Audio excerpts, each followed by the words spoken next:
और विशेष करके हमारे बच्चे जो पहली क्लास से लेकर के और इंटरमीडिएट क्लास तक हमारे परिसर में अध्ययन करते हैं, आप सभी को विशेष स्नेह और शुभाशीष।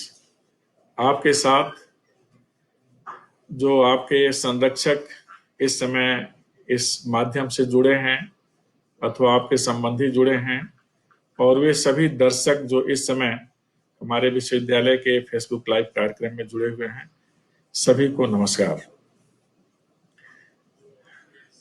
हम ऐसे समय आपसे संवाद कर रहे हैं जब पूरी दुनिया एक विचित्र आपदा की स्थिति में है, जिसका सामना करने में और जिसका समाधान करने में अभी हम पूर्णतः सफल नहीं हो पाए हैं। एक ऐसा शत्रु हमारे सामने है जो अदृश्य है और जिसके गुण धर्म के बारे में हमें बहुत जानकारी नहीं है। केवल एक प्रयास चल रहा है मनुष्य का, और यही प्रयास मनुष्य की मनुष्यता का प्रतीक होता है, जिसमें कभी हार ना मानने की बात होती है। मुझे पूरा भरोसा है कि जैसे मैं इस समय पूरी व्यवस्था राष्ट्र की हो या दुनिया की, उसमें मास्क लगाकर संवाद करना या बाहर होने की बात कही जाती है, तो मेरी तरह आप भी अपने अपने प्रकार का मास्क अवश्य लगाए होंगे। अब थोड़ा मैं मास्क हटा लूं ताकि आपसे सीधा संवाद और सुगमता पूर्वक कर सकूं। हमारे विश्वविद्यालय में मॉडल ट्राइबल स्कूल है, सेंट्रल स्कूल है, और हायर एजुकेशन के लिए तो विश्वविद्यालय जाना ही जाता है। सुदूर अंचल में स्थित है जहां संचार के बहुत साधन नहीं हैं, फिर भी जो भी यहाँ पढ़ने आते हैं उनके लिए यहाँ आने की सुविधा होती है।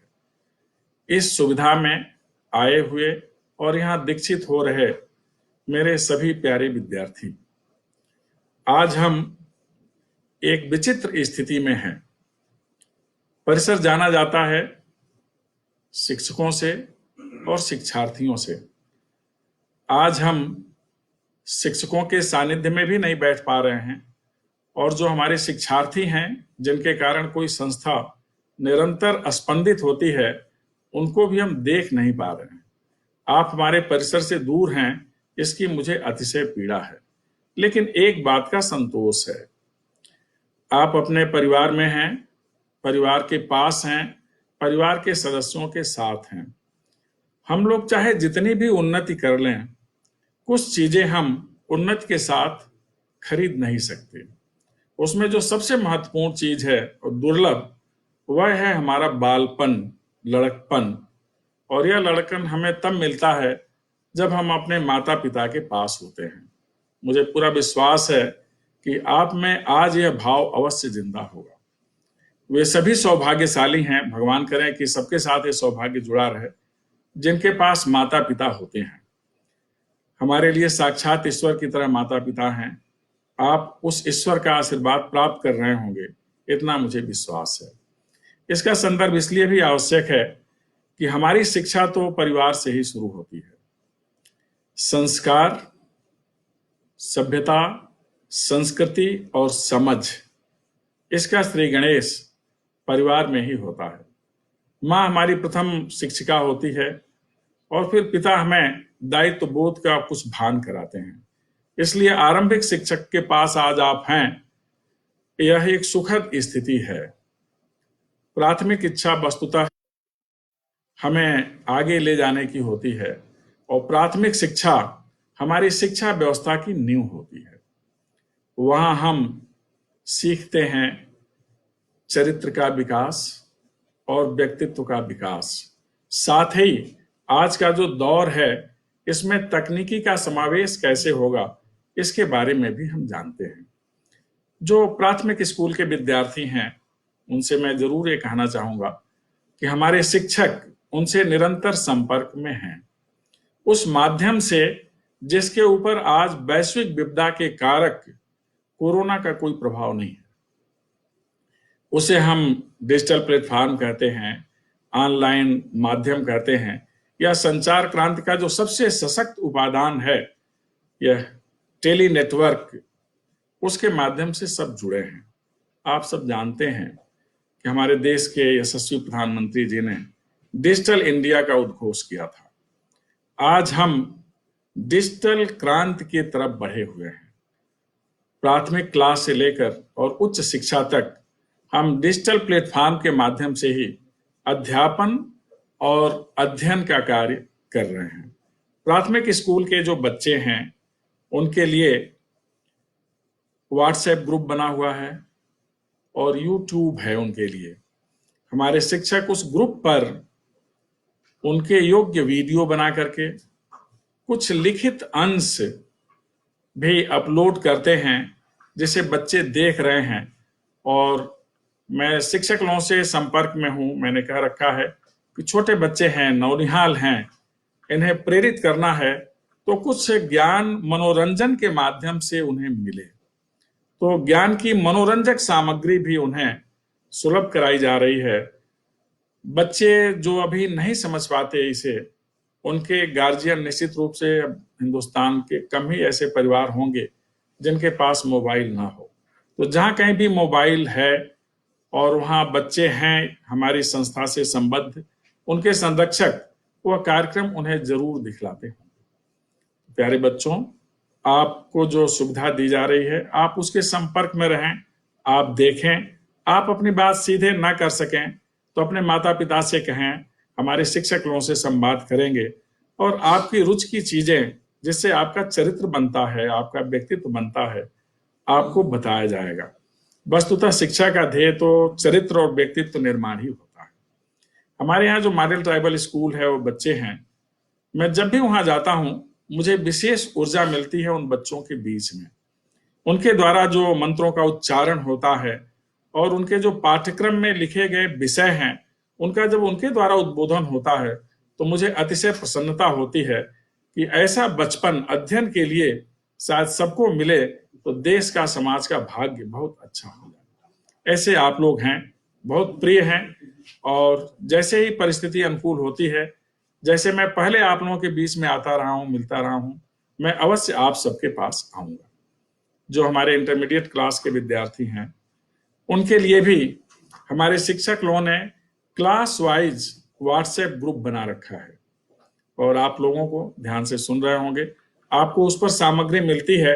विशेष रूप से जो इंटरमीडिएट क्लास के अध्यापक हैं वह लिखित सामग्री भी, हैंड रिटन सामग्री भी आपको देते हैं। लेकिन आपको क्या पढ़ना है, आपका विषय क्या है, वह सेंट्रल स्कूल का जो रीजनल ऑफिस है जबलपुर में, वहां से पाठ्यक्रम निर्धारित होता है और व्हाट्सएप ग्रुप के माध्यम से आपको बता दिया जाता है। मुझे पूरा भरोसा है कि आप उसके माध्यम से अपने शिक्षकों से सीख अवश्य लेते होंगे और उनसे जुड़े रहते होंगे। आप शिक्षा के मेरुदंड हैं। जो माध्यमिक शिक्षा व्यवस्था है, इसी पर हमारी शिक्षा व्यवस्था की रचना होती है। जितना मजबूत नींव होगी प्राथमिक शिक्षा, उतना अच्छा भवन बनेगा और जितना अच्छा मेरुदंड होगा उतनी मजबूती आएगी किसी भी संरचना में। वह संरचना चाहे व्यवस्थागत संरचना हो अथवा संस्थागत संरचना हो। आप सब जानते हैं हम सीधा ज्यादा संवाद कर पाते हैं उच्च शिक्षा के विद्यार्थियों से, जहां स्नातक, स्नातकोत्तर और अनुसंधान की व्यवस्था है, व्यावसायिक पाठ्यक्रम पढ़ाए जाते हैं। और आप सबको पता है कि शिक्षा की शुरुआत कहां से होती है। इसके दो अवलंब आवश्यक, अनिवार्य और अपरिहार्य होते हैं। उसे कहते हैं आशा और जिज्ञासा।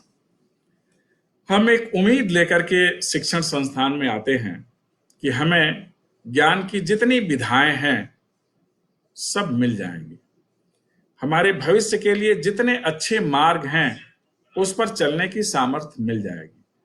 और यह सामर्थ्य प्राप्त करने के लिए, ज्ञान की विधाओं से अवगत होने के लिए, स्वयं ज्ञान पुंज बनने के लिए आवश्यक होता है जिज्ञासा, प्रश्न पूछने की ललक, प्रश्न पूछने की इच्छा और प्रश्न पूछने की तत्परता। यह आशा और एक जिज्ञासा ही शिक्षा के लिए परिवेश और पर्यावरण तैयार करने के माध्यम माने जाते हैं।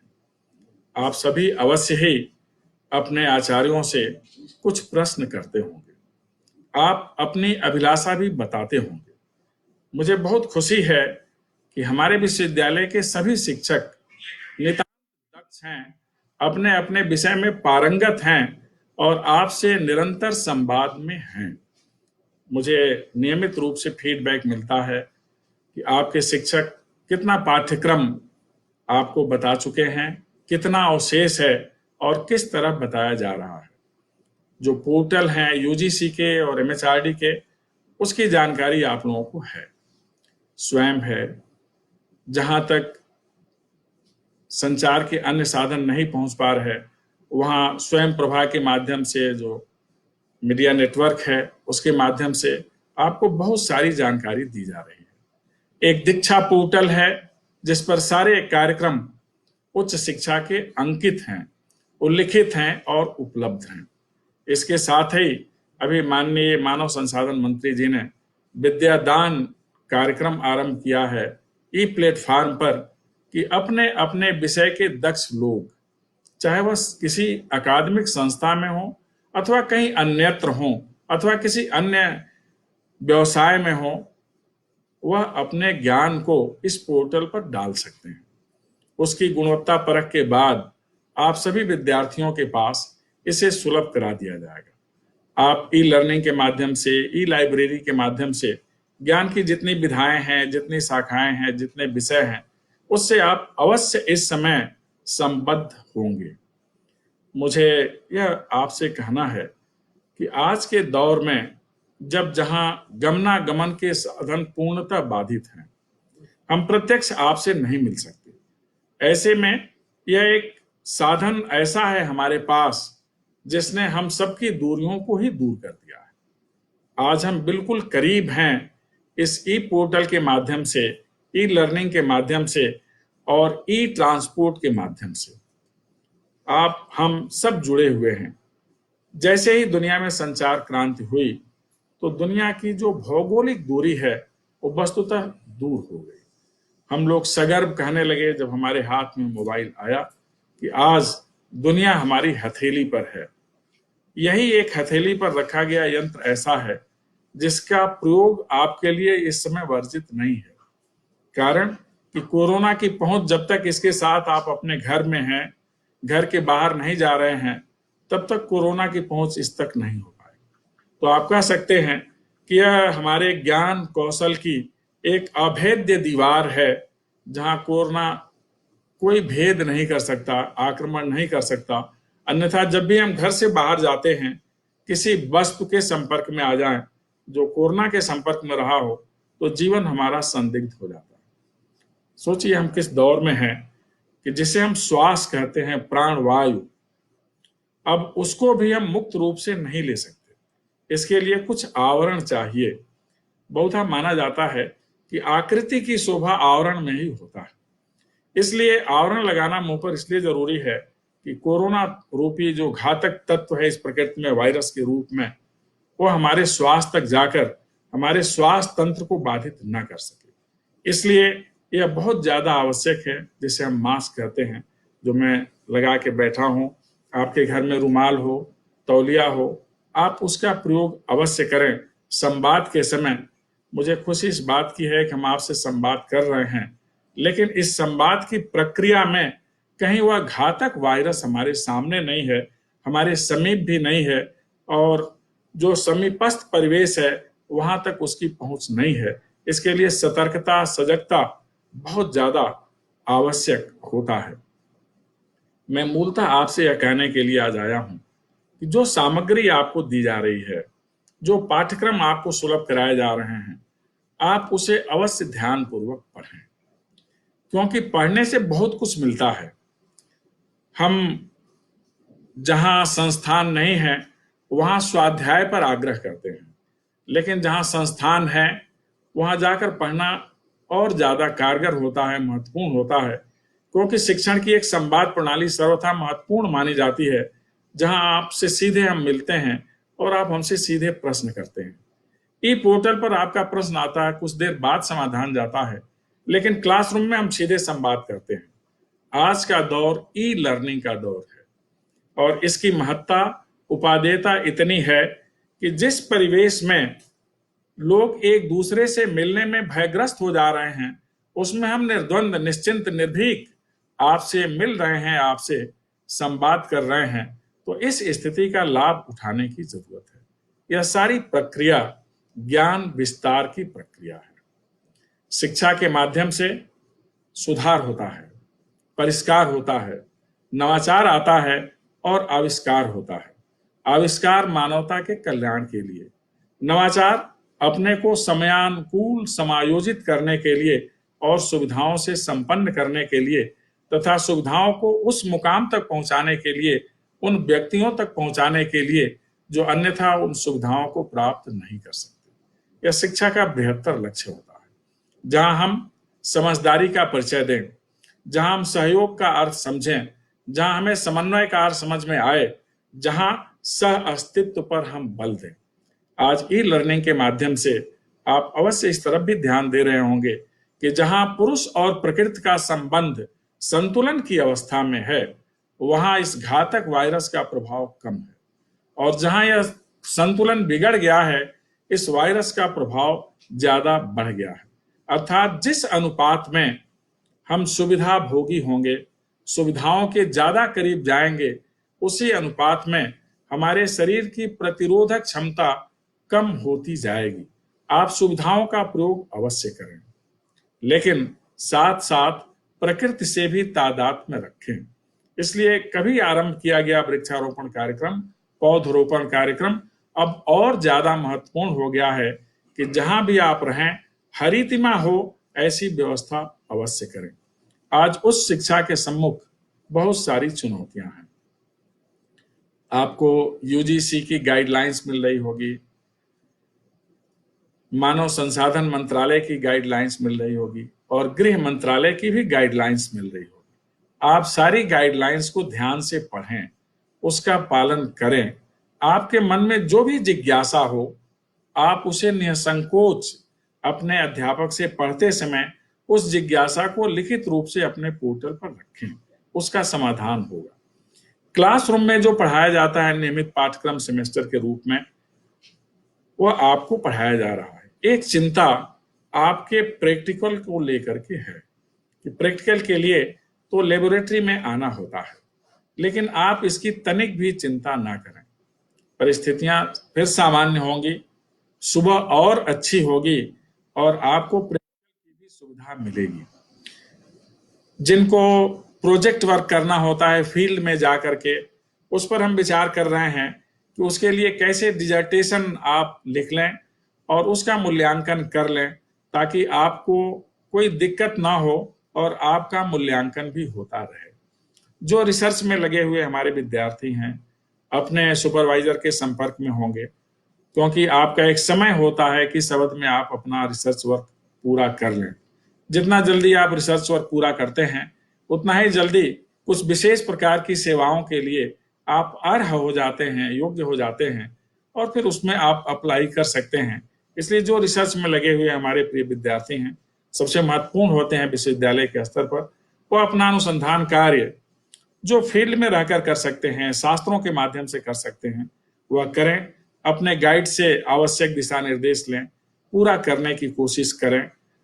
बहुत सारी पुस्तकें अब ई लाइब्रेरी में आपको मिल जाएंगी, बहुत कुछ मिल जाता है आपको कंप्यूटर के माध्यम से, उसे पढ़ें।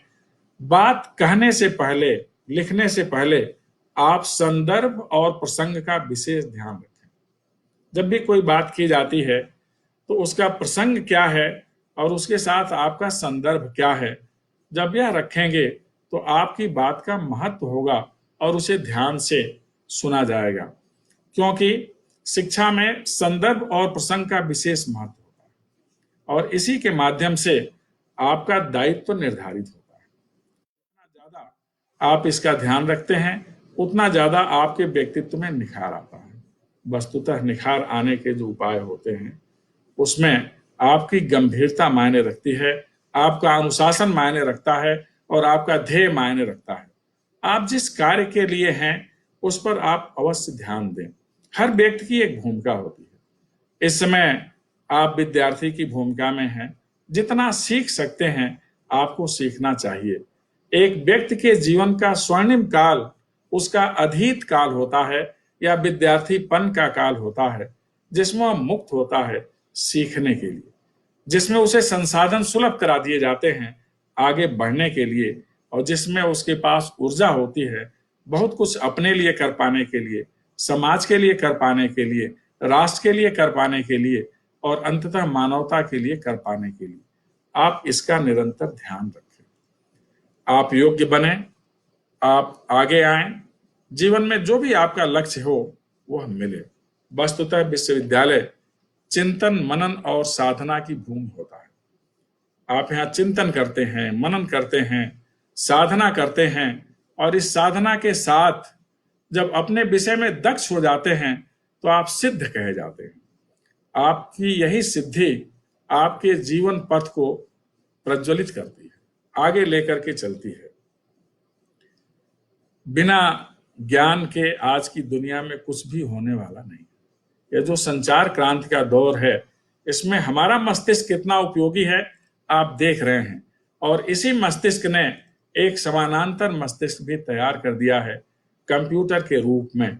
हमारे ज्ञान के समानांतर आजकल एक और ज्ञान की बात होती है जिसे कृत्रिम ज्ञान कहते हैं, आर्टिफिशियल नॉलेज। उस तरफ भी आपका ध्यान मैं आकृष्ट करना चाहूंगा। आप आर्टिफिशियल नॉलेज का सहयोग तो लीजिए, लेकिन आप उसका वशीभूत ना होइए। आप जो सोशल मीडिया के प्लेटफॉर्म हैं इनका प्रयोग करिए, लेकिन इससे गुमराह ना हो और न ही गुमराह करने वाली किसी बात में आप सहभागी बने। आपको तथ्य समझना चाहिए।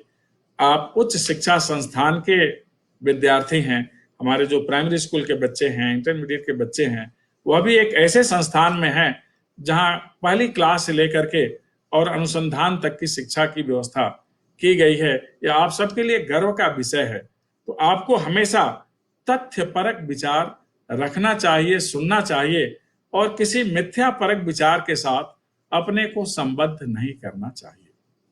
मुझे इस बात का बोध है कि आपके पास सूचनाएं जा रही हैं। कभी कभी दूरियां व्यक्ति के मन में कुछ उथल पुथल पैदा करती हैं, और इस उथल पुथल से हमारी जो मानसिक स्थिति है कभी कभी हमें कष्ट देने लगती है। इसके लिए इस विश्वविद्यालय ने मनोवैज्ञानिक काउंसलर्स की, परामर्शकों की एक टीम नियुक्त की हुई है। सबके नंबर विश्वविद्यालय के वेबसाइट पर हैं। आपको कभी जरूरत लगे तो आप उनसे परामर्श अवश्य करें। विश्वविद्यालय की वेबसाइट पर जो मॉनिटरिंग कर रही है टीम पूरी व्यवस्था की, कोरोना जनित व्यवस्था की, उसके समाधान में लगी हुई व्यवस्था की, उनका नंबर भी उस पर दिया गया है, नाम भी दिया गया है। आप उनसे सीधे संपर्क कर सकते हैं। आप किसी चीज को लेके विचलित ना हो। आपकी शिक्षा व्यवस्था की हमें चिंता है। परिस्थितियां अनुकूल होंगी तो मुझे पूरी इस बात की जानकारी है कि आपके पाठ्यक्रम को पूर्णता की तरफ हमारे दक्ष आचार्य ले चल रहे हैं। अगर उसमें कोई कमी रह गई तो जब विश्वविद्यालय खुलेगा तो कमी पूरी की जाएगी। आवश्यक हुआ तो एक्स्ट्रा क्लास लिया जाएगा, लेकिन आपको अध्ययन की पूरी सामग्री दी जाएगी, पढ़ने का पूरा समय दिया जाएगा। कभी कभी परीक्षाओं को लेकर मन में एक दबाव की स्थिति बनती है। दबाव सहज और स्वाभाविक है, लेकिन अपने ऊपर अगर कोई सोचने वाला हो, आपका कोई गार्जियन हो। हम लोग भी जब बच्चे थे तो हम लोग बड़ा निश्चिंत रहते थे कि हमारे माता पिता हैं, हमारी बात सोच रहे हैं। तो आपके तात्कालिक माता पिता आपके पास हैं, जो दूरस्थ माता पिता आपके शिक्षक हैं वह विश्वविद्यालय में है लेकिन आपसे संवाद में है, और एक अभिभावक के रूप में मैं भी आपके पास हूं जिससे आप संवाद कर सकते हैं जब जरूरत हो, अपने शिक्षकों के माध्यम से, अपने गार्जियन के माध्यम से, अथवा आप प्रत्यक्ष संवाद कर सकते हैं। इसकी भी स्थिति रहेगी। मूल्यांकन कैसे हो यह भी एक विचारणीय विषय है। यह दौर कितना चलेगा निश्चित रूप से नहीं कहा जा सकता। इसलिए आपको अध्ययन की सामग्री मिल रही है, इतना तक तो ठीक, लेकिन आप उस अध्ययन को कितना समझ रहे हैं, और आपके शिक्षक अगर आपको कुछ प्रश्न दे रहे हैं तो उसका जवाब भी आपको सुलभ कराना चाहिए। एक रेगुलर मॉनिटरिंग होगी, उसके आधार पर मूल्यांकन होगा फिर आगे परीक्षा की क्या विधा हो, इसका निर्धारण किया जाएगा। बहुत सारी परीक्षाएं आसन्न हैं। परीक्षाओं का मोड क्या होगा? क्या इस स्थिति में परीक्षाएं पास पास बैठाकर हो पाएंगी? यह कहना अभी थोड़ा कठिन है। इस पर एक उच्च समिति निर्णय लेने वाली है, उसका भी निर्णय आएगा। हम लोग स्वयं भी निर्णय लेने वाले हैं कि कैसे काम किया जाए। हो सकता है तब तक कोई ऐसी तकनीकी विकसित हो जाए, कोई ऐसा ऐप आपके पास आ जाए कि आप अपने मोबाइल से ही परीक्षा में बैठ सकें। आने वाले दिनों में और भी परीक्षाएं हैं जिनको लेकर बहुत सारे लोगों के मन में कुछ आशंकाएं होंगी, कुछ प्रश्न होंगे। उन्हें समझना चाहिए सभी प्रश्नों के समाधान समय के साथ मिल जाते हैं। इसलिए किसी बात को लेकर अकारण संशयग्रस्त नहीं होना चाहिए, तनावग्रस्त नहीं होना चाहिए। आप अपने मन को मजबूत करें, आप अपने चित्त को प्रसन्न रखें और आप अपने ध्येय पर केंद्रित रहें कि आपका ध्येय क्या है। शिक्षा के माध्यम से हम जड़ताओं से मुक्त होते हैं। शिक्षा के माध्यम से हम परिपूर्ण होते हैं। शिक्षा के माध्यम से हम आजीविका प्राप्त करने की स्थिति में होते हैं। शिक्षा के माध्यम से हमारे अंदर नेतृत्व के सारे गुण विकसित होते हैं। इसका हमें निरंतर ध्यान रखना चाहिए। जब शिक्षा के पथ पर चलते हैं तो बहुत कुछ साथ लेकर चलते हैं और बहुत कुछ साथ छोड़कर चलते हैं। आप साथ लेकर चलें अच्छी चीजें, जो अभाव है, अज्ञानता के बिंदु हैं, जड़ता के कारण हैं, इन्हें आप छोड़ करके चलेंगे तो आपको हमेशा अच्छा दिखेगा। इसलिए हमेशा हमारी प्रवृत्ति रचनात्मक होनी चाहिए, सृजनात्मक होनी चाहिए। और यह बहुत महत्वपूर्ण चीज होती है एक व्यक्ति के विकास में। जो नकारात्मक वृत्ति का हो जाता है उसका विकास अवरुद्ध हो जाता है कि हम किसी के बारे में आक्षेप लगा रहे हैं, वह क्या जवाब देगा, फिर हमें क्या जवाब देना होगा। हमारी सारी ऊर्जा उसी में चली जाती है। हमें कोशिश करनी चाहिए कि हम स्वयं का मूल्यांकन करें। हमारे दायित्व क्या है, इसका हम कितना अनुपालन कर पा रहे हैं। हमारे परिवार की हमसे क्या अपेक्षा है, उसके लिए हम क्या कर पा रहे हैं। हमारा समाज हमसे क्या चाहता है, उसके लिए क्या कर पा रहे हैं। हमें हमारे परिवार, समाज और राष्ट्र ने बहुत कुछ दिया है। इतना दिया है कि कई जन्म ले तो भी हम कृतज्ञता भरपूर ज्ञापित नहीं कर सकते। हम इतना ज्यादा ऋणी हैं।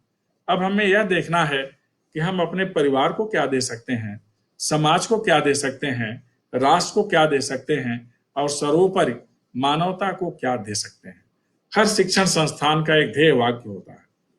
आप संस्थान में विकास हेतु प्रवेश करें और जब यहां से जाएं तो आप परिवार की सेवा करें, समाज की सेवा करें, राष्ट्र की सेवा करें और सर्वोपरि मानवता की सेवा करें। आपका यह संकल्प दुनिया में किसी भी प्रकार की समस्या के समाधान का बायस बनेगा। और अगर आप इन संकल्पों के साथ चलेंगे, जो आज ई लर्निंग की प्रणाली है, इसका भरपूर प्रयोग करेंगे, तो आपके लिए कोई भी लक्ष्य असाध्य नहीं होगा, कोई भी पथ दुर्गम नहीं होगा। आज की जो व्यवस्था है वह ज्ञान की व्यवस्था है, नॉलेज पावर जिसे कहते हैं। आज की जो वैश्विक परिस्थितियां हैं, आप देख रहे होंगे कि भारत उसमें नेतृत्व करता राष्ट्र बन गया है। कारण कि उसमें माननीय मोदी जी जैसा एक महानायक है जिसका विजन बहुत स्पष्ट है कि इस राष्ट्र को ऊंचाइयों के शिखर पर ले जाना है और पूरी दुनिया की मानवता के सामने जो संकट है उसका समाधान करना है। तो आज भारत वैश्विक व्यवस्था का नेतृत्व करने की स्थिति में है। कारण हमारे पास धैर्य है, हमारे पास संबल है, हमारे पास संतोष है और हमारे पास कुछ कर गुजरने की शक्ति है। आप इन सबको सहेज करके रखें, आप समर्पित हों, एक अच्छे नागरिक बने, समाज के जिम्मेदार सदस्य बने, तो आप स्वयं में एक चमत्कृत व्यक्तित्व बनेंगे और अनुकरणीय बन जाएंगे। हमेशा कोशिश करनी चाहिए कि हम अनुकरणीय बने।